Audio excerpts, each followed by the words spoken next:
ప్రపంచము దేవుడు కలుగజేసిన సృష్టి యొక్క గొప్పతనం ఎదుట మన సైజు కానీ, మనం ఆక్యుపై చేసే స్థానం కానీ, ప్రపంచంలో స్పేస్ కానీ చాలా.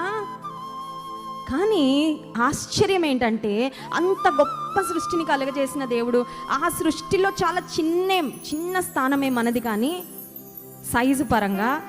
కానీ దేవుని హృదయంలో మన స్థానం మాత్రం చాలా గొప్పదండి. స్తోత్రం చెప్దాం, హల్లెలూయా. సృష్టి అంతా నోటి మాటతో చేశారు, మనల్ని మాత్రం తన చేతితో, తన రూపంలో, తన పోలికలో కలుగజేశాడు. అందుకని ఎప్పుడు ప్రభుని స్తుతించాలి. అద్దం ముందు నిలబడినా, కొన్నిసార్లు కొంతమందికి అద్దం ముందు నిలబడితే టైం సరిపోదు.